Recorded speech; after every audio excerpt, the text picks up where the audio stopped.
Alicia, porque es muy importante cuando un paciente nos refiere dolor de pecho, que va a ser el motivo de consulta por ahí más frecuente, tanto de la internación como de la guardia en general, es poder identificar ese dolor y poder caracterizarlo. De qué tipo es, dónde se localiza, cuánto tiempo empezó, bueno, todo lo que tenemos acá. Cuando comenzó, dónde se localiza bien, si irradia hacia algún lado, hacia el otro, de qué intensidad es, si es un dolor leve, si es un dolor muy fuerte, si se acompaña de algún otro síntoma, náuseas, vómitos, fiebre, si irradia algún otro lado del cuerpo, hacia el hombro, hacia la mandíbula, hacia la espalda, hacia el abdomen, y si mejora o empeora con las posiciones, si tomó analgésicos, si se dio con los analgésicos.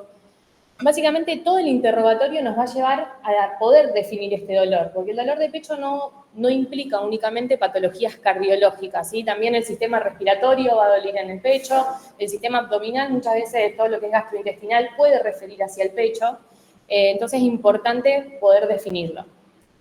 Siempre que hablemos de dolor cardiológico, lo que más va a decir el paciente cuando sea referido al aparato cardiovascular es que es un dolor opresivo que se ubica en el centro del pecho. Casi siempre lo refieren como una pesadez. Lo más característico es como si tuvieran la pata del elefante o algo muy pesado que les aprieta sobre el pecho. Ahí yo se lo fui poniendo por ahí con los dibujitos y con la definición. Y por lo general tienden a no mejorar con los cambios de postura y tampoco al tomar analgésicos. Obviamente eso es lo que más nos hace pensar en un dolor torácico. Menos probable es que cuando es más inespecífico, es un dolor más leve, no sabe identificar bien si es solo en el pecho o si va hacia otro lado, si está más en el hombro, y menos específico de dolor cardiológico si el paciente lo señala. Siempre cuando marcan un dolor con la punta del dedo, la verdad es que se aleja bastante del diagnóstico cardiovascular. Así que bueno, nos va a servir esto mucho el interrogatorio y ver cómo gesticula el paciente o cómo refiere ese dolor.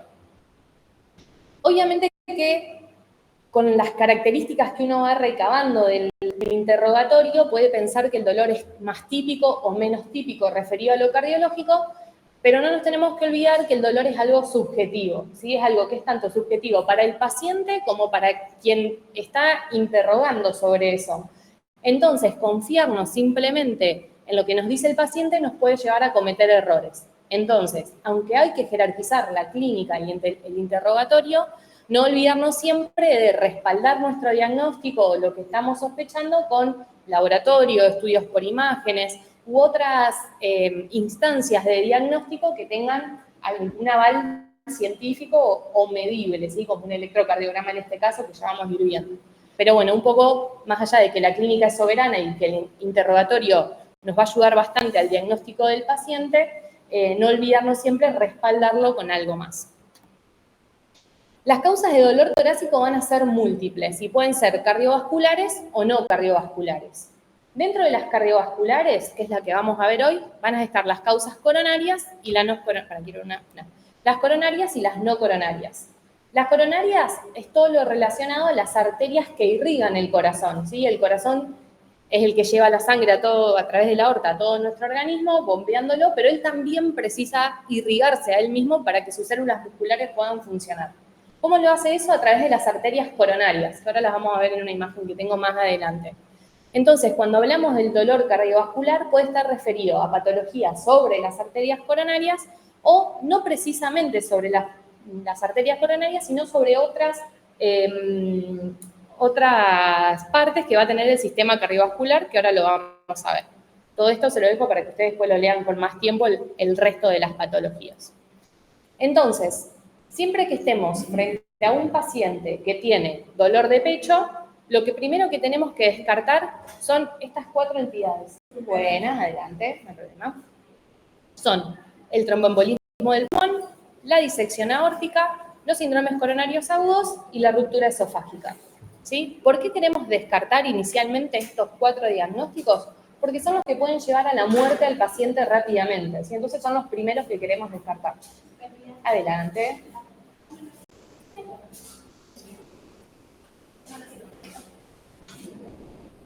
Adelante. No hay más nadie, se cerró la aplicación.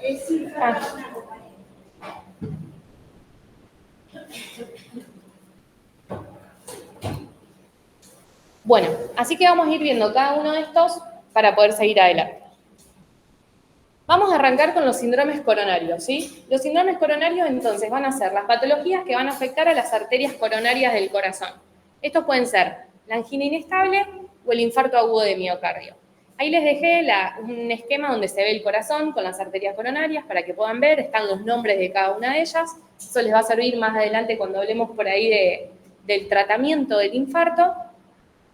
¿Y cuál es la diferencia entre la angina y el infarto? Bueno, principalmente tienen una diferencia fisiopatológica, ¿sí?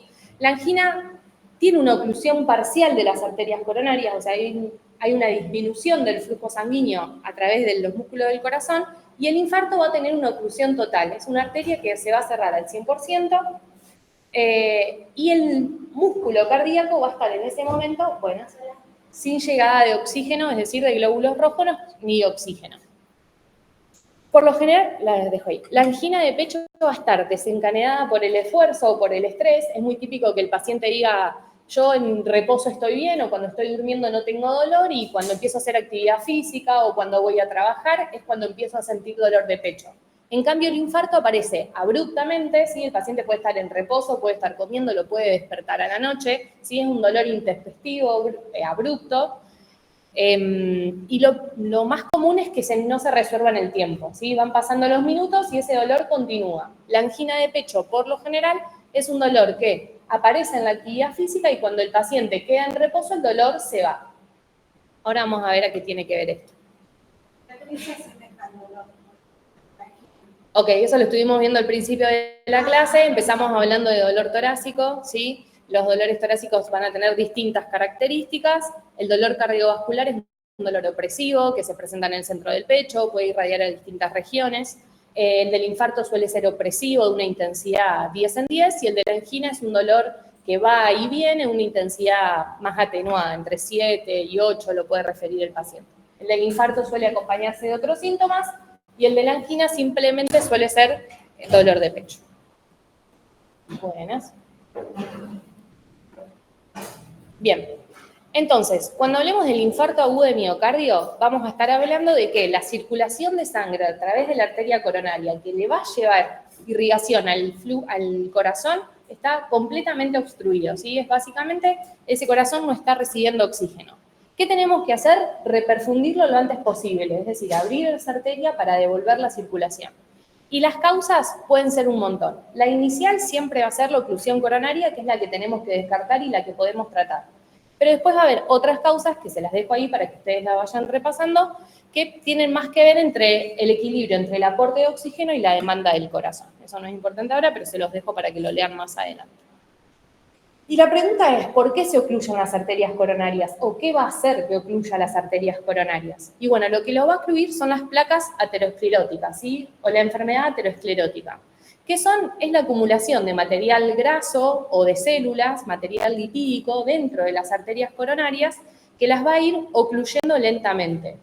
O sea, es decir, van a generar un estrechamiento de la luz por donde puede pasar el glóbulo rojo. Yo ahí les dejé la foto donde se ve la arteria con el flujo conservado y cómo se va cerrando y cómo los glóbulos rojos tienden a disminuir su paso de un lado hacia el otro. ¿De qué están hechas estas placas ateromatosas? Bueno, inicialmente de lípidos, ¿sí? Lo que más vemos que las genera son las grasas. Pero bueno, también puede tener células inflamatorias, células musculares, colágeno, fibrosis, todo un proceso celular que se va generando dentro del vaso sanguíneo. Ahí yo les dejé un esquema donde vamos viendo los distintos tipos de la placa. Porque por lo general la diferencia entre el infarto y la angina es que la angina va a tener una placa estable. Es decir, la luz de la arteria se va ocluyendo lentamente, lo que disminuye el flujo. Y cuando el paciente se infarta, es lo que vemos en la última arteria al final de toda, es que esa placa se rompe y libera células agudamente a esa arteria coronaria y la termina por ocluir. Por eso es que no se relaciona tanto con el ejercicio, sino más bien que el paciente está acostado y de repente se le ocluye la arteria y le da el síntoma, ¿sí? En cambio, el otro, como un poco de flujo sanguíneo tiene, mientras esté en reposo y el corazón no demande demasiado, puede seguir funcionando sin dolor. Ahora, cuando empieza a hacer actividad física, corre, hace fuerza, que ese corazón empieza a demandar más cantidad de sangre, es cuando no llega a cumplir con los requerimientos y genera el dolor. ¿Por qué se desarrollan la arteriosclerosis o la enfermedad aterosclerótica? Bueno, la hipertensión arterial, la diabetes, la dislipemia, el tabaquismo y los antecedentes familiares van a ser las principales causas para que un paciente desarrolle enfermedad vascular. Ahora hay algunos estudios que dicen que la enfermedad aterosclerótica se empieza a generar ya durante el embrión, ¿sí? Tiene más que ver con factores genéticos y que sería uno de los riesgos más importantes. Eso no quiere decir que todas las personas vayan a infartarse. Obviamente que lo que uno haga después en la vida adulta o con su estilo de vida va a influir directamente. Pero bueno, hay algunos estudios que ya indicarían eso. ¿Cómo vamos a hacer el diagnóstico del síndrome coronario? O sea, ¿cómo vamos a hacer el diagnóstico de lo que le está pasando a nuestro paciente? Bueno, hay una triada que caracteriza el diagnóstico para los síndromes coronarios, que tiene que ver con la clínica, los biomarcadores y el electrocardiograma. Para hacer diagnóstico yo tengo que tener 2 de 3, es decir, tengo que tener una clínica sugerente, por ejemplo, con enzimas positivas, o puedo tener una clínica sugerente con un electrocardiograma patológico, o puedo tener un electrocardiograma patológico con biomarcadores elevados. Ahora vamos a ver qué son los biomarcadores. Pero es decir, juntando 2 de cualquiera de estos 3 síntomas, a mí ya me alcanza para hacer diagnóstico de un síndrome coronario agudo. La clínica, bueno, es un poco lo que habíamos hablado. Ahí le dejo el cuadrito también que hay una diferenciación entre el hombre y la mujer, porque pueden tener algunos síntomas distintos debido a la anatomía y a cómo se desarrolla el embrión, eso genera que los síntomas sean distintos. A nivel del electrocardiograma, lo que vamos a ver es un aumento del segmento ST, que es el que tenemos que ver, yo ahí se lo puse por caras, en más de 0,5 milivoltios, y tiene que estar en más de 2 caras consecutivas. Yo creo que ustedes van a tener también un taller de electrocardiograma después, o lo vemos, que nos va a servir para identificar cuáles son las caras del corazón, dónde lo tengo que ir a buscar o cómo lo voy a ver. Excedo un poquito a esta clase. Y después vamos a tener los biomarcadores, ¿sí? Los biomarcadores van a ser las enzimas cardíacas, yo ahí se las puse todas, pero en general lo que nosotros medimos hoy en día son las troponinas, ¿sí? ¿Qué son las troponinas? Son enzimas que se van a liberar al torrente sanguíneo cuando la célula miocárdica se rompa o se muera, como en el caso del infarto, ¿sí? Son enzimas que naturalmente están dentro de la célula, pero al generar un infarto, esa célula se rompe y libera el material al torrente sanguíneo. Entonces nosotros las podemos medir. Tienen una curva que ahí les anoté, que es cuando se elevan, cuando alcanzan su pico máximo y cuando empiezan a descender. Entonces, según el valor y el tiempo de evolución que tenga la clínica del paciente, a mí me sirve para entender cuánto tiempo hace que está infartado. ¿Y para qué me sirve a mí saber cuánto tiempo hace más allá de la clínica? Porque eso me va a ayudar también en el tratamiento. A medida que vaya pasando más tiempo y prolonguemos más el periodo en el que el paciente va a ser tratado, la capacidad de responder de mejor manera va disminuyendo, ¿sí? Porque tenemos menos posibilidad de que ese miocardio o que esa célula cardíaca viva después de tanto tiempo sin oxígeno. ¿Me quieren decir algo? Me dicen. Bueno, ¿cómo tratamos a este paciente? Este paciente que llegó con dolor de pecho, lo interrogamos, tiene un dolor sugestivo, se le hizo un electrocardiograma que podía o no ser patológico, le pedimos un laboratorio, tiene enzimas positivas. Bueno, ¿cómo lo voy a tratar? Lo primero que tengo que pensar es en reperfundirlo, ¿sí? En poder abrir esa arteria coronaria que en este momento está ocluida y mejorar el flujo sanguíneo al corazón. ¿Cómo lo voy a hacer eso? A través de un método farmacológico o de un método invasivo. El método farmacológico lo voy a hacer con fibrinolisis, ¿sí? Es decir, con medicación que la vamos a pasar por la vena y lo que va a ser disolver ese coágulo que en ese momento está tapando la arteria coronaria. ¿Con qué lo hacemos? Con streptoquinasa. No sé si la puse acá, sí. ¿Con qué lo vamos a hacer? Con streptoquinasa. Hay otras, como el alteplase o el tecnoplase, pero para infarto agudo de miocardio la que se usa en todos lados y vamos a seguir usando es la streptoquinasa. Lo único que tiene de malo la streptoquinasa son 2 cosas. Por un lado, que tiene contraindicaciones para poder pasarla. No todos los pacientes van a poder recibir el trombolítico. Yo ahí le puse contraindicaciones absolutas y relativas que tenemos que tener en cuenta. Y lo otro, que hay pacientes que pueden hacer reacciones adversas, es decir, que se hipotensen y que no toleren la infusión de la medicación. En ese momento vamos a tener que suspender la infusión y empezar a pensar en otras medidas para poder reperfundir. ¿Cuál es la otra medida? La angioplastía transluminal coronaria. Perdón.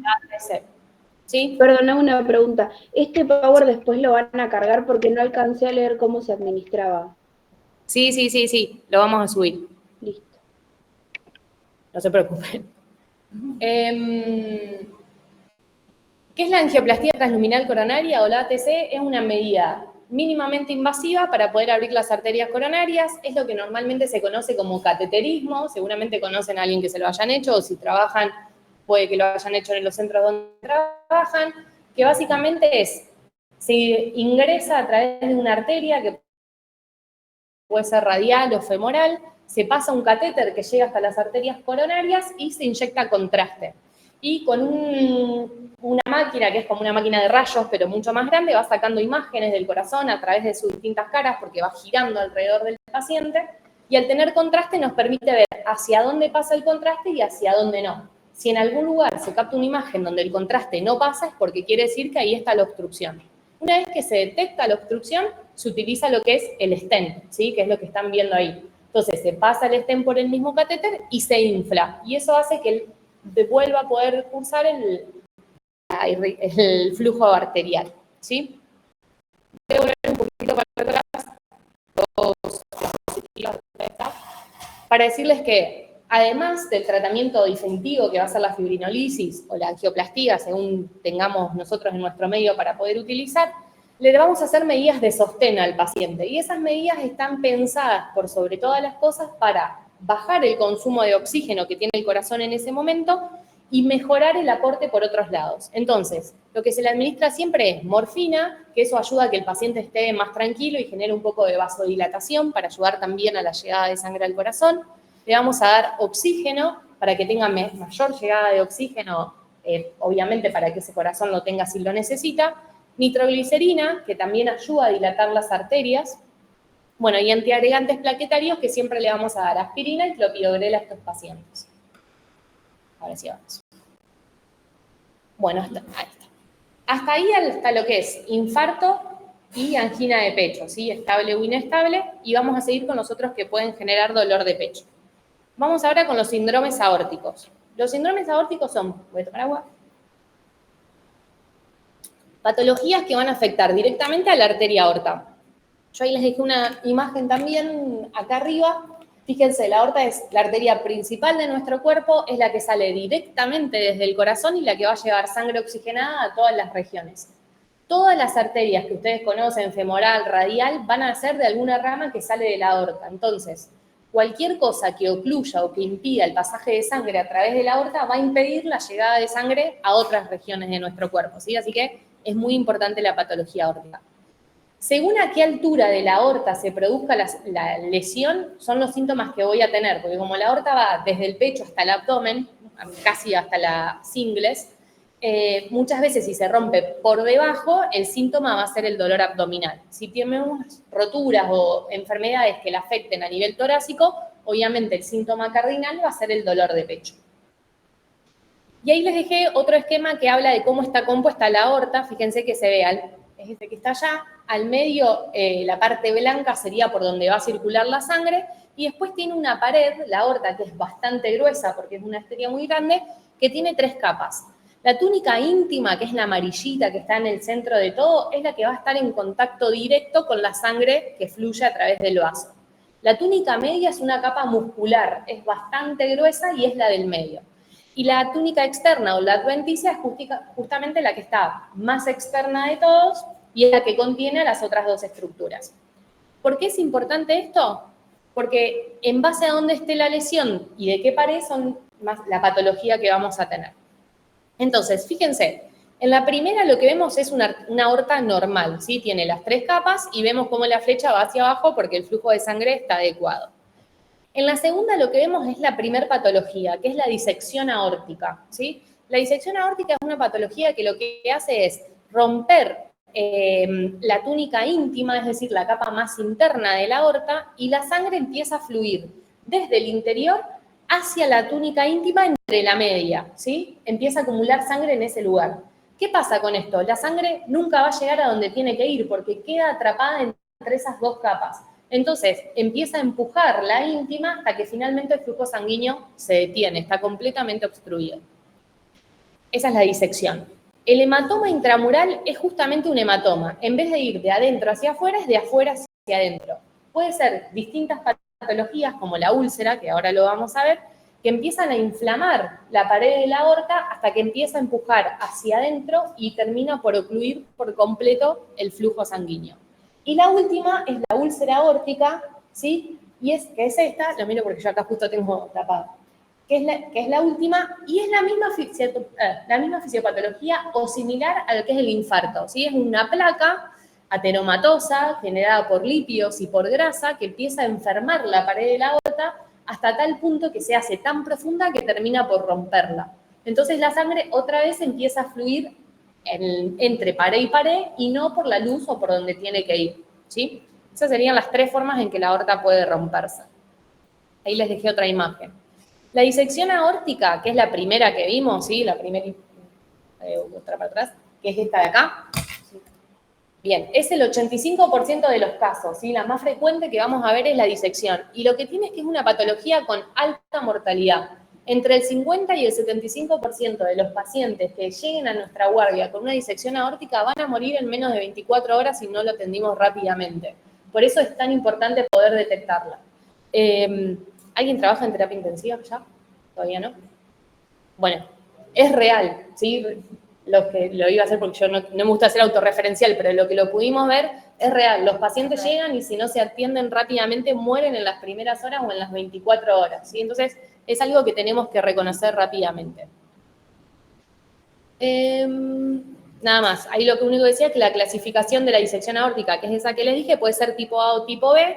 La tipo A va a afectar únicamente a la parte ascendente de la aorta y la tipo B no afecta a la ascendente, sino a la descendente.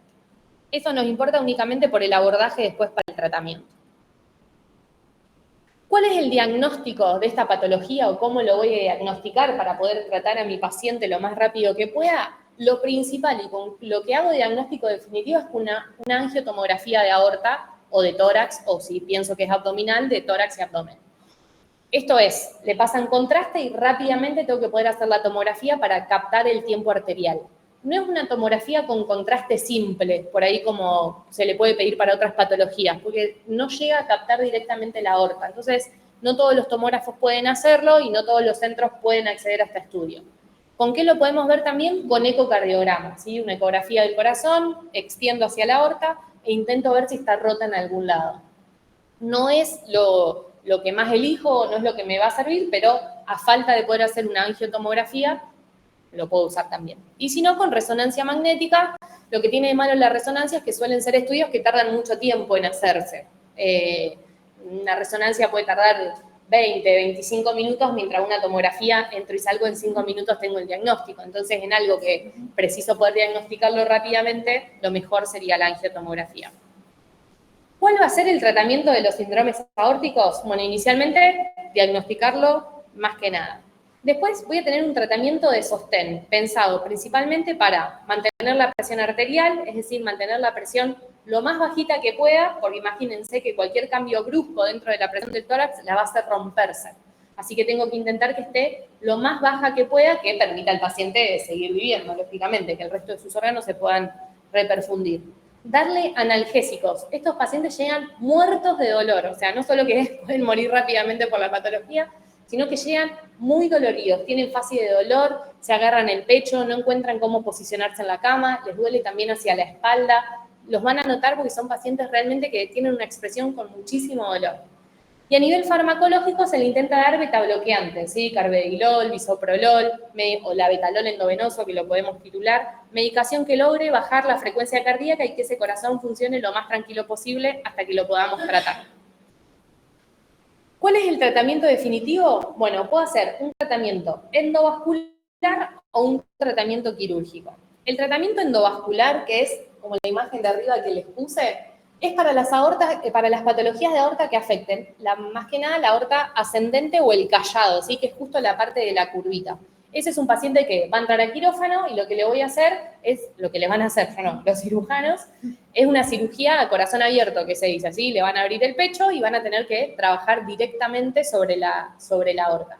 Ahora, si el paciente tuvo algo de suerte y la afección está en la aorta descendente, es decir, que va desde el tórax hacia el abdomen, puede hacer una medida endovascular, similar a lo que habíamos visto con el infarto, ¿sí? Entonces, ingresan, por lo general, por las ingles, ¿sí? Punzan las arterias femorales, entran con el mismo catéter y lo que le hacen es poner una prótesis que forra la aorta, pero desde adentro, ¿sí? Son expansibles, ¿sí? Entran chiquititas y después se expanden y son como mallas metálicas. Entonces eso la repara. Perdón, arriba les dejé las imágenes de la tomografía por si las quería ver. Sigo. Hasta ahí con aorta, ¿sí? Voy ahora con el tromboembolismo de pulmón. Después hablamos, si quieren, tienen dudas, preguntas, charlamos.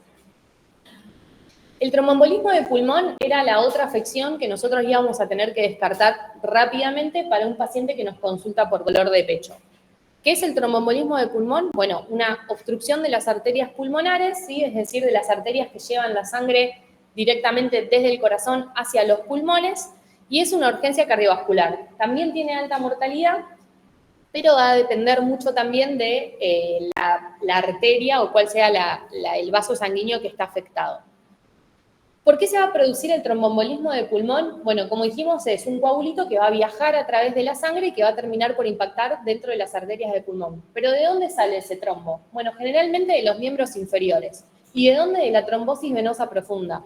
Hemos visto, seguramente conocen pacientes que tienen trombosis en las piernas, por lo general suelen estar anticoagulados, y hay predisposiciones a que los pacientes desarrollen esta patología, como la trombosis venosa, que es el sobrepeso, el no movilizarse, algo que vamos a ver en los pacientes que suelen estar internados en las terapias intensivas y que tenemos que estar atentos, pues son pacientes que no se movilizan por largo tiempo, que han sido sometidos a cirugías mayores, es decir, cirugías largas, las cirugías de cadera, de rodilla. Todo eso va a llevar a que los pacientes puedan desarrollar trombosis venosa, ¿sí? Sobre todo de los miembros inferiores, es donde más se ve. Si uno no detecta la trombosis, lo que empieza a pasar es que esos coágulos van creciendo, cada vez se genera más cantidad de coágulo a nivel de las venas hasta que uno termina por liberarse. Y así es como viaja a través del torrente sanguíneo hasta que impacta finalmente en el pulmón. ¿Cuáles son las consecuencias? Bueno, va a haber un montón de consecuencias fisiopatológicas. Inicialmente, al ocluirse las arterias pulmonares, no vamos a tener intercambio gaseoso, es decir, el pulmón que tiene la capacidad de transformar la sangre desoxigenada en oxigenada no va a poder hacerlo. A su vez, esto va a aumentar la presión sanguínea dentro del pulmón, generando hipertensión pulmonar, y puede llevar a casos de insuficiencia cardíaca y shock en los casos más extremos. Obviamente va a ser un paciente que cuando nosotros lo veamos va a estar con falta de aire, va a estar hipoxémico, es decir, va a saturar muy poquito o muy bajito, puede estar hipotenso, lo podemos ver todo reticulado, con mala perfusión, y va a estar taquipneico, y va a estar respirando muy rápido queriendo compensar esta disminución en el oxígeno. Con esto es un poco lo que hablábamos recién. Según cómo esté nuestro paciente, el TEP se va a clasificar en de alto riesgo, de riesgo intermedio o de bajo riesgo, ¿sí? Para poder hacer esta clasificación usamos las escalas de PESI o la de PESI simplificada, que ahí se las dejo para que ustedes las tengan después y las lean, que lo que hacemos básicamente es, según las variables, va sumando puntos. Fíjense, suma 1 punto por edad, 10 puntos si el sexo es masculino, 30 puntos si el paciente está cursando alguna enfermedad oncológica. Sumo el puntaje y en base a lo que me da me clasifica si el paciente está cursando una enfermedad de alto riesgo o de bajo riesgo. Y esto me sirve sobre todo para ver la estrategia que voy a utilizar para tratar a este paciente. Voy a pasar para ver si lo puse así. ¿Por qué? Porque el TEP se puede tratar de dos maneras. Puedo, por un lado, hacer fibrinolisis, al igual que hacíamos con el infarto agudo de miocardio, es decir, los pacientes que tengan un TEP de alto riesgo, le pongo una vena y por ahí paso fibrinolíticos. Para el TEP, más que la streptokinasa, vamos a usar el alteplase. Voy a tener todas las mismas precauciones y contraindicaciones que para la que pusimos para el infarto. Y lo que va a hacer eso es disolver el coágulo que está en el pulmón, mejorando la clínica del paciente. También puedo hacer tratamiento endovascular, lo mismo, voy a entrar por una arteria con un catéter, voy a viajar hasta el pulmón y ahí puedo hacer dos cosas o dos medidas. Una puede ser aspirar el coágulo que está en el pulmón y liberar el flujo sanguíneo. Y la otra, si no, puede ser gotear o infundir directamente los fibrinolíticos dentro del coágulo, ¿sí? Eso también lo podemos hacer. bueno, la cirugía mayor ya casi no se hace, que es la embolectomía, lo hacemos en pacientes jóvenes muy graves que no respondan a ninguna medida de tratamiento, casi no lo vemos hoy en día. Y si no, lo más común en pacientes de bajo riesgo, o sea que los scores nos den para bajo riesgo, es la anticoagulación, ¿sí? Le voy a dar anticoagulantes, que puede ser enoxaparina, heparina sódica, según la dosis y según los antecedentes del paciente, y eso lo va a ayudar a ir disolviendo el cuadro o que se vaya reperfundiendo.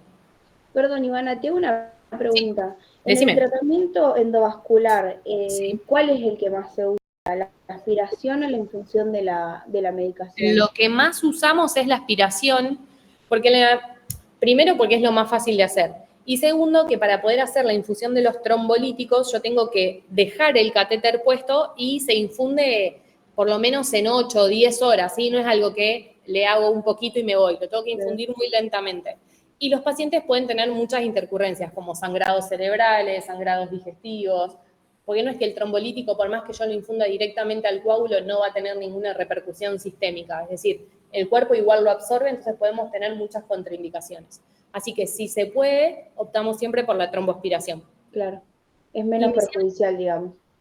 Exactamente. Inicialmente, lo primero que va a ser lo más barato y lo más accesible es la trombolisis, ¿sí? Con alteplase de infusión por vía venosa. Si está refractario a eso, puedo ir a la tromboaspiración. Refractario a tromboaspiración, puedo ir a la infusión directa de fibrinolíticos hacia el trombo, y si ya está refractario a todo eso, la cirugía mayor. Previo me falté que la primera medida para pacientes con tromboembolismo leve es la anticoagulación en tratamiento de elección. Genial, gracias. De nada. Continúo. Bueno, hasta ahí con tromboembolismo de pulmón. Vamos a hablar ahora un poquito de insuficiencia cardíaca. Puse acá una diapositiva de repaso, más que nada, porque para hablar de insuficiencia cardíaca, primero tenemos que recordar bien cómo funciona el corazón, para entender en base a eso qué es lo que vamos a ver cuando el corazón no funciona, ¿sí? Entonces, nosotros vamos a tener una circulación menor y una circulación mayor. La circulación menor va a involucrar al corazón y a los pulmones, y es la circulación que va a estar involucrada en llevar sangre desoxigenada y oxigenarla a través de los pulmones para que pueda llevar oxígeno a todos nuestros tejidos.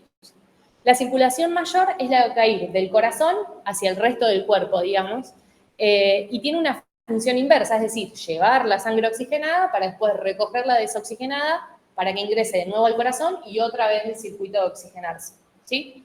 Y a su vez, esto nos divide, primero, circulación mayor y circulación menor, y a su vez, en circulación izquierda y circulación derecha, ¿sí? Nosotros vamos a hablar de todo lo que es circulación izquierda a todo lo que lleve sangre oxigenada, todo lo que tenga que ver con la circulación arterial. Y circulación derecha a todo lo que tenga que ver con la circulación venosa, ¿sí? Todo lo que venga con sangre desoxigenada. Una lleva la sangre hacia los tejidos y el otro trae la sangre desde los tejidos hacia el corazón y después a los pulmones. La insuficiencia cardíaca es un síndrome, ¿sí? Es una entidad que va a aglomerar signos, síntomas y va a atravesar al paciente no solo en lo agudo o en la internación, sino que lo va a atravesar en su vida cotidiana, ¿sí? Es un paciente que lo vamos a tener que abordar desde lo farmacológico, desde las medidas higiénico-dietéticas, vamos a tener que trabajar con su familia, es un paciente que lo vamos a tener que abordar globalmente y por lo general son pacientes crónicos, ¿sí? Con que podemos mejorar la sintomatología, van a vivir con la insuficiencia cardíaca por lo que quede de su vida. Así que engloba muchas cuestiones de la vida del paciente. Y es la incapacidad del corazón de mantener las necesidades de sangre del organismo. Todo lo que hablamos recién que hacía el corazón, cuando está en insuficiencia cardíaca, no va a poder hacer todo, ¿sí? Bueno, como les dije, es un síndrome complejo, requiere un diagnóstico temprano y un tratamiento individualizado, y la prevención y el control de los factores de riesgo son la clave para mejorar el pronóstico. ¿Cuáles van a ser los síntomas de la insuficiencia cardíaca? Bueno, van a depender mucho del estadio y del tipo de insuficiencia cardíaca que tenga el paciente, que ahora lo vamos a ver, pero lo que más vamos a ver es dificultad para respirar. Es un paciente que va a estar cansado, ¿sí? Le cuesta, está asténico, le cuesta levantarse de la cama, hace pocas cosas y se agita. Hola, ¿cómo va? Lo vamos a ver edematizado. Hola, adelante. Lo vamos a ver edematizado, va a tener los tobillos hinchados, ¿sí? Por lo general el edema empieza de abajo hacia arriba. en el abdomen, no pasa nada. Va a tener aumento de peso, pérdida de apetito y, bueno, pueda tener palpitaciones o va a referir como que él siente los latidos. La insuficiencia cardíaca, como les decía, según la fisiopatología o qué parte del corazón va a estar afectado, puede ser derecha o izquierda o sistólica o diastólica. Recuerden que el corazón tiene dos tiempos en su funcionamiento, la sístole y la diástole. La diástole es cuando se hincha y se llena de sangre y la sístole cuando se comprime y la sangre es expulsada hacia la aorta para llegar al resto de los tejidos. Cuando hablamos de insuficiencia cardíaca derecha, vamos a hablar, recuerden, de la circulación derecha. Entonces vamos a estar viendo signos de insuficiencia venosa. Es un paciente que va a estar congestivo, va a tener edemas en los miembros inferiores, va a tener hepatomegalia, es decir, el hígado está aumentado de tamaño, le duele, puede tener ascitis, es decir, la panza también está hinchada, llena de líquido. Bueno, ahora se habló mucho, no sé si vieron en los medios de la enfermedad de la muerte de Maradona, que tenía casi 4 litros de líquido en el abdomen. Bueno, eso es típico de un paciente con una insuficiencia cardíaca muy avanzada, insuficiencia cardíaca derecha, está lleno de líquido por todos lados, ¿sí? Bueno, va a tener dilatación venosa, o sea, le vamos a ver terrenos varicosos o venas edematizadas, sobre todo en los miembros inferiores, esplenomegalia y puede tener manifestaciones gastrointestinales. Me quedo ahí. La insuficiencia cardíaca izquierda, a su vez, por el contrario, es la insuficiencia cardíaca que se va a producir justamente porque el corazón no puede eyectar una buena cantidad de sangre. Entonces, un paciente que está disneico, tiene una tos seca, tercer ruido, suele tener disnea paroxística nocturna, tiene signos de edema pulmonar, ¿sí? De encharcamiento a nivel de los pulmones. Y después tenemos la insuficiencia cardíaca que puede ser sistólica o diastólica. La sistólica está más que nada dada en pacientes que tienen corazones grandes, ¿sí? Con paredes adelgazadas. Es típica de los pacientes que sufrieron muchos infartos. Entonces, tanto infarto va dejando cicatrices, porque obviamente son células del corazón que no recibieron oxígeno. Las células del corazón se empiezan a morir y eso queda una cicatriz, como una cicatriz que nosotros podemos ver en cualquier lado de nuestro cuerpo. ¿Qué pasa con las cicatrices? No se contraen, que es la función principal del corazón. ¿Qué pasa a lo largo del tiempo? El corazón queda lleno de cicatrices, las paredes están muy adelgazadas y el corazón está enorme. Entonces, no solo que está grande y deformado, sino que no se puede contraer. Así que, caso más común de insuficiencia cardíaca. La insuficiencia cardíaca diastólica es la que se va a dar en los pacientes, por ejemplo, los que tuvieron presión alta toda la vida, nunca se controlaron. Bueno, esos desarrollan corazones que tienen paredes muy gruesas, a diferencia de la otra. Fíjense que ahí les dejé el dibujito. Al tener las paredes del corazón tan gruesas, no tiene lugar donde llenarse la sangre. O sea, la sangre viene del pulmón y cuando quiere llegar, el corazón es chiquitito así. Entonces, como no llega sangre, no puede tampoco bombearlo, ¿sí? Bueno, sí. Perdón, disculpa. No, sí. Porque ahí nombrás en el Power el concepto de precarga, poscarga, por ahí para reforzar un poquito ese concepto, si podés explicarle a los chicos, que por ahí algunos no todos, ya te digo, algunos hace mucho que no estudian los conceptos, entonces si se lo podés reforzar. Bien. La función del corazón va a estar determinada por 3 factores, ¿sí? La poscarga, la precarga y la contractilidad del mismo miocardio, ¿sí? La poscarga tiene que ver con todo el líquido que tiene que manejar el corazón, pero que va a venir de atrás hacia adelante, es decir, desde la circulación venosa a través del pulmón y que va a llegar al corazón, ¿sí? La precarga está determinada, por un lado, de la resistencia misma que tienen los vasos, y por otro lado, del líquido que esté circulando dentro de los vasos sanguíneos. El líquido dentro de los vasos sanguíneos va a depender, por un lado, del agua que yo tome, o si es un paciente que está internado, del líquido que yo le ponga. Si son pacientes que están por ahí con planes de hidratación muy altos, van a tener una precarga muy elevada, tienen mucho líquido en el intravascular. Ahora, si tengo un paciente que está, por ejemplo, con mucho diurético, planes de hidratación bajitos, voy a tener un paciente que está deshidratado. Entonces digo que tiene una precarga baja. La poscarga tiene que ver con todo lo que está después del corazón y va a estar determinado por las resistencias vasculares arteriales, ¿sí? Entonces, pacientes, por ejemplo, que tienen la presión alta o que han sido hipertensos toda su vida, tienen precargas altas porque tienen mucha resistencia a nivel de las arterias, ¿de acuerdo? Y con nivel a la contractilidad, que es lo otro que me va a determinar la función del corazón, tiene que ver con esto que yo les decía, es la capacidad que tiene el corazón de poder hacer sístole y diástole, de contraerse, pero a su vez de poder volver a su posición original para volver a llenarse de sangre, ¿sí? No solo de contraerse, sino también de volver a su posición habitual. Eso tiene que ver con la contractilidad. Y lo que les decía recién, pacientes que tienen cardiopatías dilatadas, por lo general tienen corazones grandes y paredes finitas que no logran eyectar o que no logran contraerse de manera adecuada. Ahora, los pacientes que han sido hipertensos toda su vida, con precargas muy aumentadas, tienen corazones rígidos, gorditos, duros, ¿sí? No, la sangre no entra y a su vez les cuesta mucho contraerse. ¿Está bien, José, ahí? ¿O algo más? Sí, gracias. Era más que nada para reforzarlo, porque por ahí después lo leen y no lo recuerdo. No, bien, cualquier cosa nos escriben igual. Listo.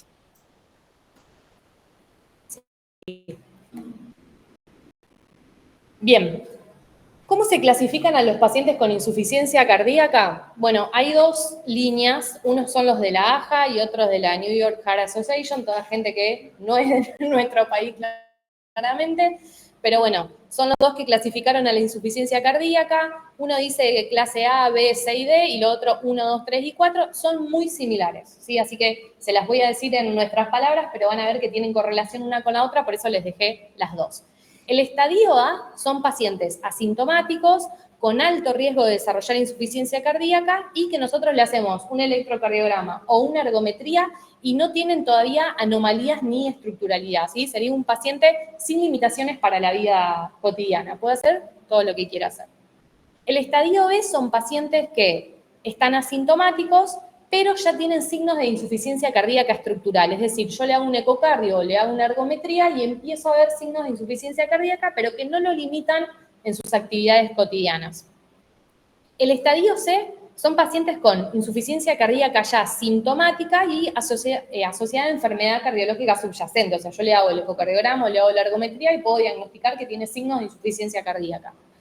Si lo vamos más a la parte clínica, son pacientes que ya tienen limitación a la vida cotidiana, ¿sí? Se quieren atar los cordones, le falta el aire, se quiere ir a bañar y no puede porque se agita o se tiene que bañar sentado. No pueden ser autoválidos por ellos mismos por las limitaciones que les genera la insuficiencia cardíaca.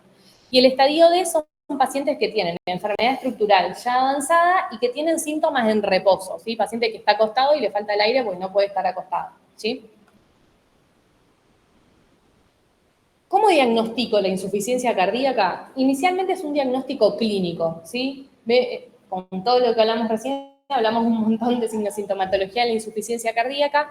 Inicialmente yo podría hacer el diagnóstico o la sospecha diagnóstica a través de la clínica del paciente. Para eso hay criterios mayores y criterios menores que están determinados por Framingham, y para hacer el diagnóstico yo tengo que tener para los criterios dos criterios mayores o un criterio mayor o un menor. Con eso yo estoy habilitado a hacer el diagnóstico de insuficiencia cardíaca y empezar a tratar al paciente. Dentro de los mayores tenemos la disnea paroxística nocturna. La disnea paroxística nocturna no es la que el paciente se acuesta y le falta el aire, es que el paciente se acuesta, ni bien se acuesta está bien, y a mitad de la noche se levanta las bocanadas que no puede respirar, ¿sí? Y eso tiene que ver porque los edemas que genera se reabsorben durante la noche. Entonces él cuando se acuesta está todo bien porque el líquido está acá entre la piel y los músculos, y cuando se acuesta los linfáticos empiezan a absorber ese líquido y cuando lo absorben el corazón no sabe cómo manejarlo. Entonces se ahoga, ¿sí? Presenta insuficiencia cardíaca o edema de pulmón. Va a tener rales crepitantes a la ocultación, va a ser edema agudo de pulmón, va a tener un corazón grande, que lo puedo ver a través de una radiografía o un ecocardiograma. Si yo lo oculto, voy a escuchar un tercer ruido asociado al latido cardíaco. Le voy a ver ingurgitación yugular, que son las venas que le vamos a ver acá, las yugulares en el cuello, que se ven gorditas y turgentes, que por lo general uno no se las ve cuando tenemos un corazón normal. Puede tener aumento de la presión venosa. El reflejo hepatoyugular es paciente acostado, lo hago mirar para el costado y por ahí veo que tiene muy poquita ingurgitación yugular, pero yo le aprieto el hígado y esas yugulares se llenan de sangre enseguida, ¿sí? Las veo gorditas. Bueno, eso me habla de que hay un corazón lleno de líquido y cuando yo le aprieto hace retorno venoso hacia las yugulares. Y bueno, pérdida de peso de más de 4 o 5 kilos después de tratar, es decir, un paciente que viene pesando, esto lo vemos también mucho en los pacientes internados, capaz que pesan 80 kilos, empezamos a dar diuréticos, empieza a eliminar todo el líquido que le sobra y bajan fácil 10 kilos, así nomás que solo líquido. Y dentro de los criterios menores tenemos la disnea de esfuerzo, esto, me quiero atar los cordones, me voy a bañar, camino media cuadra y me agito, los edemas en los miembros inferiores, puede tener líquido a nivel de las pleuras, que es las telitas que cubren el corazón, eso lo voy a ver a nivel de una placa radiográfica, pueden tener el hígado aumentado de tamaño, tos nocturna y taquicardia. Casi todos estos pacientes van a tener taquicardia. Perdón, otra vez, te interrumpo. ¿Sí? Andá tranqui que hay, digo, que ya casi ¿sí? Terminás y tenés tiempo, digo, así que... No, igual me falta, me falta todo un tiempo. Por eso. Bien. No, bueno, yo porque veía el power, digo. Bien. Aparte de los criterios clínicos, ¿qué otra cosa voy a usar para diagnosticar a mi paciente? Bueno, un electrocardiograma, ¿sí? Siempre para ver cómo está el corazón, esto me va a explicar del ritmo y la frecuencia cardíaca. Un ecocardiograma, que esto va a ser el gold estándar, ¿sí? El diagnóstico de insuficiencia cardíaca, aparte de la clínica, lo voy a terminar de hacer con un ecocardiograma, donde voy a ver las dimensiones del corazón, cómo funciona el corazón, cuánta sangre puede eyectar, cuánto no, medir todas las cavidades, la función cardiológica, todo me lo va a dar el ecocardiograma. Y la otra es una ergometría.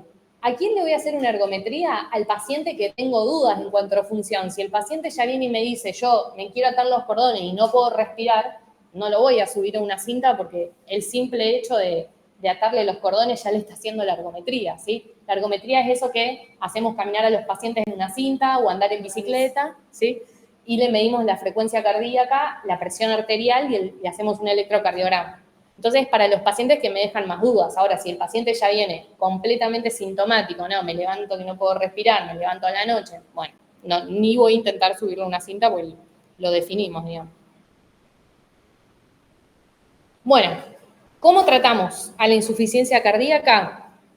Bueno, esto es un poco lo que yo les decía al principio. Tenemos que abarcar al paciente holísticamente, es decir, no solamente desde lo farmacológico, desde lo cardiovascular, ¿sí? Porque si me enfoco solo en eso, el tratamiento va a fallar. Así que tengo que pensar en el paciente tanto en el acompañamiento, en la dieta, en las medidas farmacológicas. A veces hay que internarlos para pasarle diuréticos por una vía y una vez que logramos sacar una gran cantidad de líquido, recién pueden volver a su casa a continuar el tratamiento. Dentro de los fármacos, bueno, ahí dejamos, hay que manejar la presión arterial, los diuréticos, beta bloqueantes para disminuir la frecuencia o el manejo cardíaco. A veces se pueden poner dispositivos. Siempre hay que buscar una causa subyacente a la insuficiencia cardíaca. Es decir, este paciente tiene insuficiencia cardíaca porque tuvo múltiples infartos, entonces este es el resultado de toda su enfermedad cardiovascular. Este paciente tiene insuficiencia cardíaca porque fue hipertenso toda la vida y es el resultado de eso, o hay algo agudo que le está generando la insuficiencia cardíaca, ¿sí? Por ejemplo, tuvo un tromboembolismo de pulmón y esta insuficiencia cardíaca es la expresión de ese tromboembolismo de pulmón que estuvimos viendo recién, ¿sí? O está teniendo un infarto agudo de miocardio y esta insuficiencia cardíaca es la expresión de un infarto agudo de miocardio. Entonces, si puedo determinar una causa subyacente, obviamente tratar la causa, ¿sí? Si tiene un TEP, trato el tromboembolismo de pulmón. Si tiene un infarto, voy a reperfundir ese corazón para que pueda volver a trabajar. Si tiene, a veces, las pericarditis, que son infecciones del corazón generadas por virus, trato. O si tiene endocarditis, que son infecciones bacterianas de las válvulas cardíacas, que también pueden generar insuficiencia cardíaca. Bueno, ¿a qué voy con todo esto? Pensar siempre que no haya una causa subyacente que sea tratable, ¿sí? En cuyo caso va a revertir. Si pensamos más en las causas cardiológicas como el infarto o la hipertensión, suelen ser pacientes que no revierten en cuanto a la patología cardiovascular. Otras medidas que tenemos son las cirugías, y esta la vemos más que nada en pacientes jóvenes que tienen patologías estructurales y asociadas más que nada a patologías congénitas. Ustedes saben que hay muchas patologías que tienen los chicos desde la niñez, que pueden cursar con problemas cardiológicos, como trastornos en el colágeno, como el síndrome de Marfan. Muchos pacientes con síndrome de Down tienen patologías cardíacas que los pueden llevar a la insuficiencia cardíaca temprana. Si el paciente entra de los criterios, a veces tiene que hacerse un trasplante cardíaco. Entonces, si cumple con todo lo que sea necesario, podemos también hacer un trasplante. Bueno, el intervencionismo estructural es lo que hablábamos hoy del infarto, siempre la prevención, la organización, que es lo que hablábamos hoy. Bueno, y ahora hay un montón de investigación en cuanto a estudios genómicos para tratamientos con células madres, para poder mejorar la insuficiencia cardíaca. Nada comprobado hasta ahora y nada que tengamos en nuestro medio como para tener en cuenta. Voy a parar acá un segundo. ¿Dudas? Capaz que hay un montón. O algo que quieren que charlemos ahora antes de seguir. Para los chicos de Junín también. ¿Sigo? ¿Eh? ¿Sí? No sé si está muy claro, si no entendieron nada. ¿Sí? Están callados. Bueno, rápidamente les voy a hablar un poquito de paro cardiorrespiratorio. También lo ideal sería que para paro hagamos un taller, por ahí si preparamos algo con simulación. ¿Sí? Ah, bueno, entonces nos vamos a ver allá. Porque lógicamente, aunque yo ahora les explique la fisiopatología del paro, qué es lo que hay que hacer, que se lo voy a explicar muy rápidamente también, lo más importante es lo que hacemos frente al paro, ¿sí? Poder diagnosticarlo y poder hacer todas las maniobras que hay que hacer, que ahora lo vamos a ir viendo, y eso se aprende en la práctica, ¿sí? Porque por más que a veces uno se lee las guías y dice el paro cardíaco tengo que hacer A, B, C, D, la adrenalina está acá, cuento 32, cuando llegamos ahí nos chocamos, estamos todos nerviosos, nadie sabe dónde está la droga, la gente grita, es un desastre. Entonces, siempre que lo podamos practicar, para mí va a ser la mejor forma de que entiendan este tema. Pero bueno, ya que hablamos de cardio, no quería irme sin explicarle un poquito la fisiopatología. Así que, el paro cardiorrespiratorio es el cese inesperado, brusco, y esto es muy importante, potencialmente reversible de la respiración y de la circulación. Entonces, es un paciente que está acá, está en su casa o está internado, pero está hablando, está bien, y nosotros no estábamos esperando que se le pare el corazón ni que deje de respirar. ¿Y por qué hago esta aclaración? Porque si nosotros tenemos un paciente que está internado, cursando una enfermedad terminal, que sabemos que ya se hizo de todo y no va a revertir su cuadro, si su corazón deja de latir y es progresión de su enfermedad, ¿sí? No es algo reversible. ¿Se entiende lo que quiero decir? Entonces, siempre hablamos de paro cardiorrespiratorio y de maniobras de RCP en casos de que podamos pensar que ese paciente puede revertir lo que le está pasando. Lo que hay que tener en cuenta es que el paro respiratorio que no reanimamos, ¿sí? El que dejamos sin reanimar, lo que genera es anoxia, es decir, no llega la sangre oxigenada a los tejidos, es decir, agnosia tisular, daño cerebral irreversible y la muerte. Por eso es que yo quiero reanimar a ese paciente, porque todo el tiempo que el corazón no esté latiendo, yo voy a tener que suplir las necesidades cardiovasculares. Implica la ausencia de la actividad mecánica cardíaca y respiratoria y afecta principalmente el cerebro y el corazón.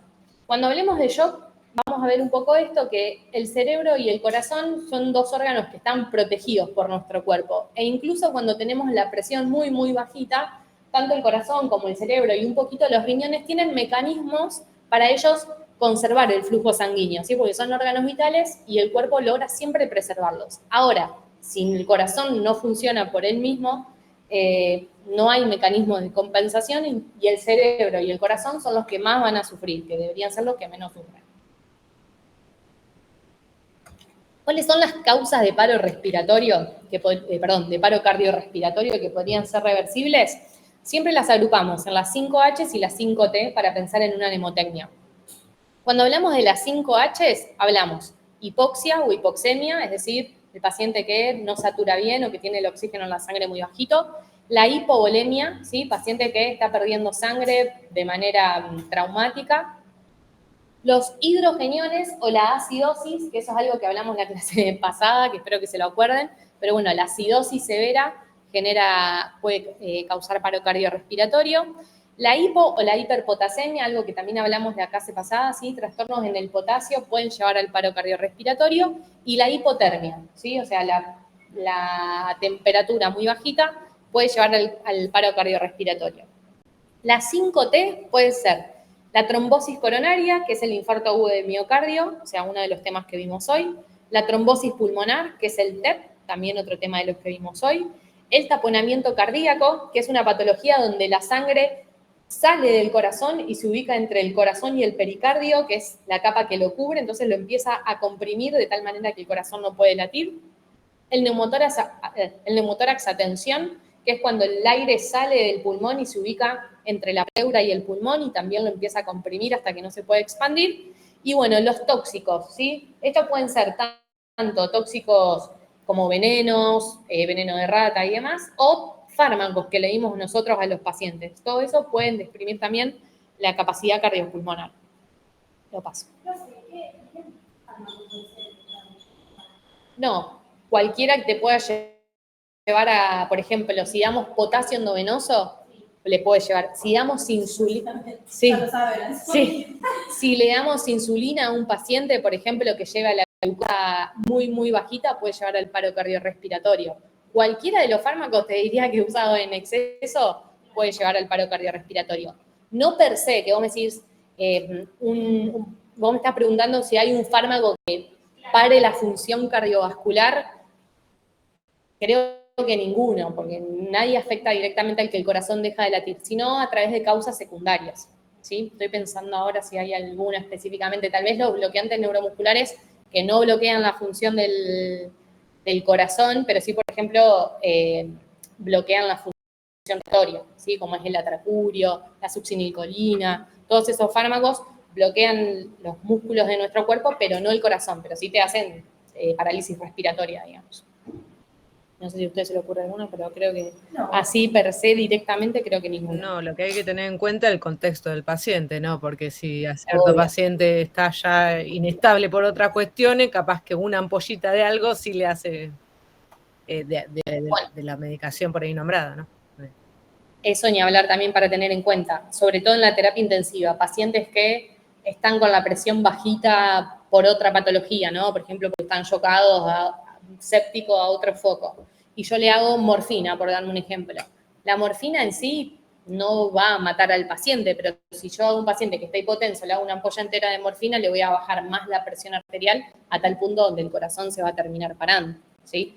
Entonces, no directamente, pero sí a veces en fármacos que tal vez a mí no me hacen nada, pero que al paciente en determinada condición lo pueden llevar a la muerte.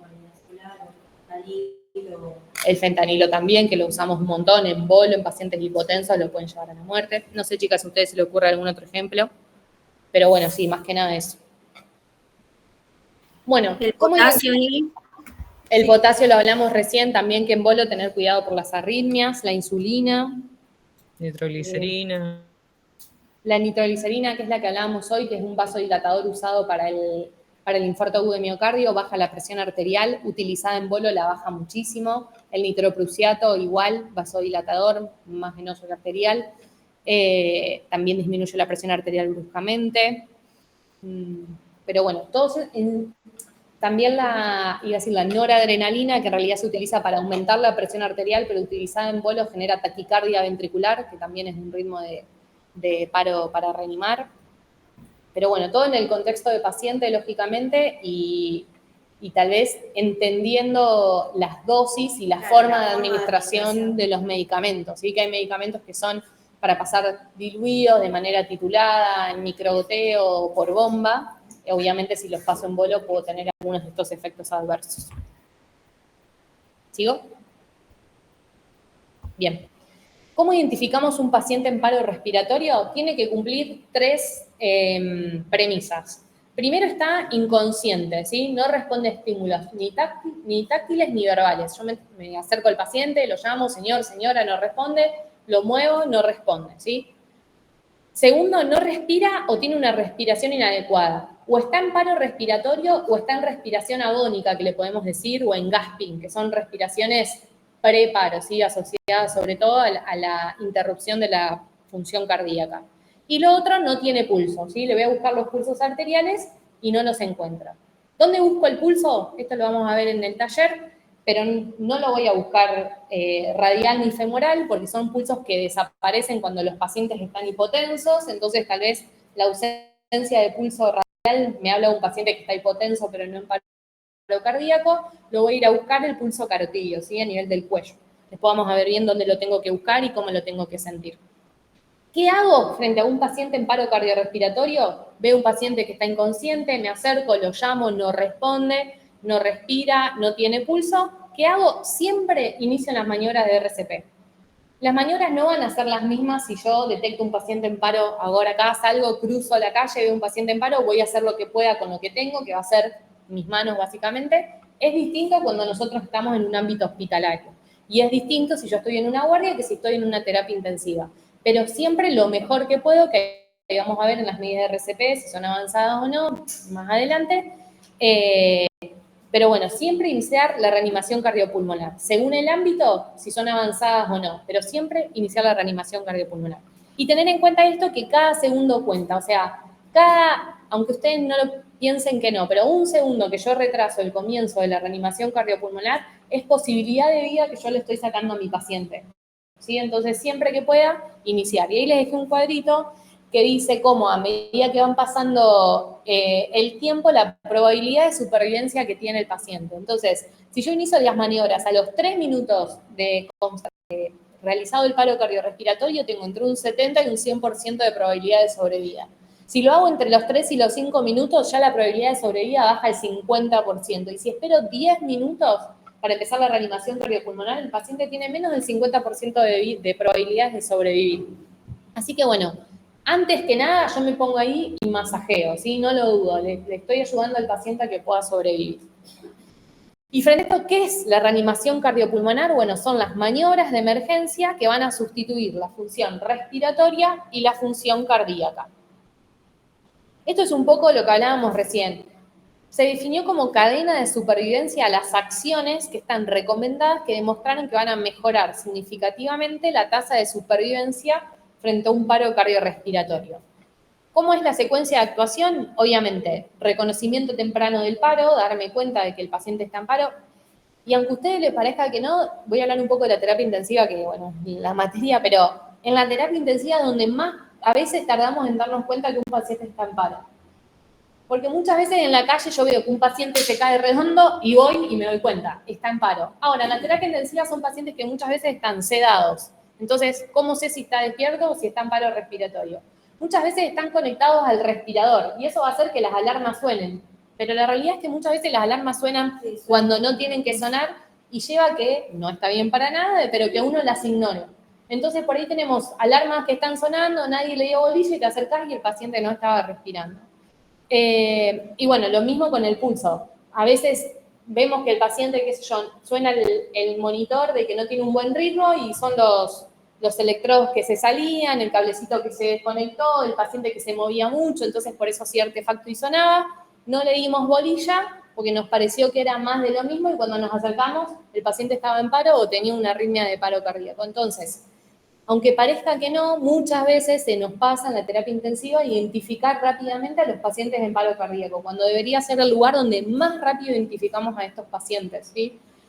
Lo digo un poco de mea culpa y también para concientizar en el uso de las alarmas, ¿sí? En apagar las alarmas cuando no tienen que sonar, pero tenerlas bien seteadas para que suenen en el momento adecuado, digamos. Entonces, reconocimiento temprano del paciente en paro cardíaco. RCP de alta calidad, ¿sí? Realizar las maniobras de resucitación cardiopulmonar inmediatamente, como van a ser entrenados, como les van a enseñar.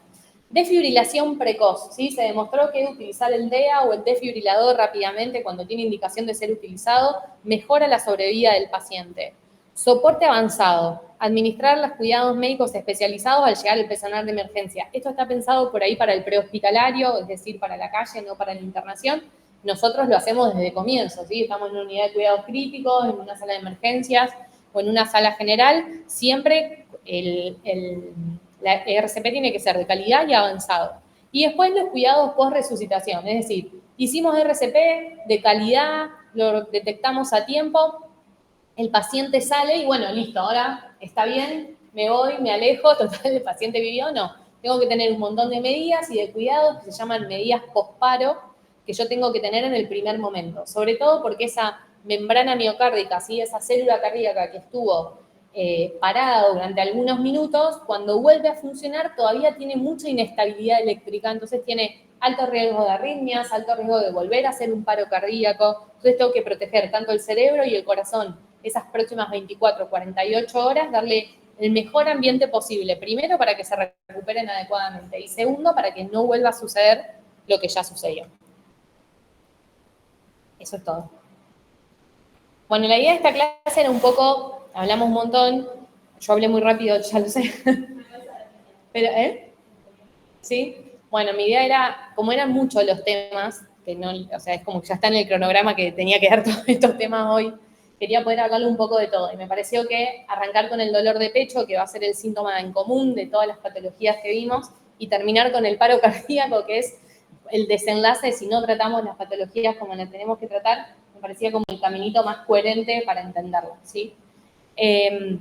Por ahí no hace falta conocer bioquímicamente en detalle cuáles son los pasos fisiopatológicos que desenlazan en todas estas patologías, pero sí me parece adecuado poder identificarlas, reconocer al paciente que las está cursando, porque son pacientes que si le tengo ojos, si los trato rápidamente, si le hago el diagnóstico precoz, van a andar bien, ¿sí? Son pacientes que viven. Cuando yo les digo lo del aneurisma de aorta, que el 50, entre el 75 y 80% se va a morir en 24 horas, bueno, hay un 20% que va a vivir, y ese 20% que vive depende de nosotros, ¿sí? Depende de que lo diagnostiquemos a tiempo, depende de que lo tratemos, depende de que le hagamos todas las medidas de cuidado hasta que pueda ser tratado definitivamente. Entonces, patologías con alta mortalidad, ese pequeño porcentaje que hacen entre morir y vivir es justamente nuestra responsabilidad, ¿sí? Ese 20% es lo que nosotros hagamos en el cuidado del paciente. Entonces, me parece que estar un poco entrenado con esto y entenderlo para poder tratar al paciente es lo que me gustaría que ustedes lleven de esta clase. ¿Sí? ¿Alguna duda? Bueno, después cuando leen, si surgen, ya saben, le escriben a las chicas, y cuando yo tengo usuario les aviso y si no, me escriben directamente a mí. ¿Los chicos de Junín, alguna duda? Silencio. La verdad que todo lo que explicaste es fantástico, pero hay que procesar a esa velocidad también. A mí, que Me estoy lo poco imagino. me cuesta, sí, pero bueno, ahí vamos. No, yo también cuando vi todos los temas digo, no sé cómo vamos a hacer. Pero los invito a que lo lean, que vuelvan a ver el PowerPoint, que repasen el material y estamos en contacto. Yo a ustedes los vuelvo a ver el viernes que viene, por ahí con un poquito de más tiempo, así que si tienen dudas podemos charlarlo personalmente en Junín. Listo, gracias. ¿Sí? Igual subí todo, o sea, esta clase ya está en la plataforma, al igual que material que Ivana usó para armar el Power también, por ahí si quieren leer un poquito más, está todo. También se subió, volviendo al tema de la clase hoy, el Nanda, si bien el más actual que estamos trabajando ahora es el 2024-26, pero bueno, para descargar conseguimos el 21-23 que ya está en la plataforma, que igual lo vamos a trabajar. Así que ya está todo ese material en la en parte lo de Junín, para que la lo puedan utilizar. comisión de Junín, tener en cuenta que esto igual vamos a volver a abordar temas el lunes, porque vamos a dar la parte de cuidados de enfermería, y bueno, se integran obviamente todos estos temas que dio hoy Iva, así que cualquier duda, bueno, posible lo que puedan reforzar, lo podemos hacer ahí también. Listo, gracias. Yo me desconecto, chicas. Chao, Ivy. Adiós, nos vemos. Bueno, el lunes, igual como dijo José, vamos a hacer como un repaso por ahí con más tiempo de todo de aquel tema que quedó así medio colgado por ahí. Sí, porque en lunes vamos a abordar algunas otras cuestiones que no se hablaron hoy, sobre todo lo que es arritmias, y bueno, pero si hay algo que ustedes quieran o que quedó un poquito ahí en el aire, lo podemos reforzar. Voy a subir también una pequeña actividad, ¿sí? Que esa la van a tener que entregar de manera individual. Tienen que subir a la plataforma, ¿no? De manera individual, que tiene que ver con lo que hablamos hoy, un poco para repasar el tema de los, ¿sí? Que se animen a hacer ustedes un diagnóstico de los 3 que nombramos respecto a un caso que voy a presentar, ¿sí? Eso se lo voy a estar subiendo mañana seguramente, pero es nada más que eso, pero para que todos de manera individual lo intenten y si pueden fundamentar también un poquito el por qué, digamos, el diagnóstico. Listo, chicos. Bueno, gracias. Bueno, nos vemos. Adiós. Adiós. Chao. Chao. Adiós. Chao, hasta luego. Adiós.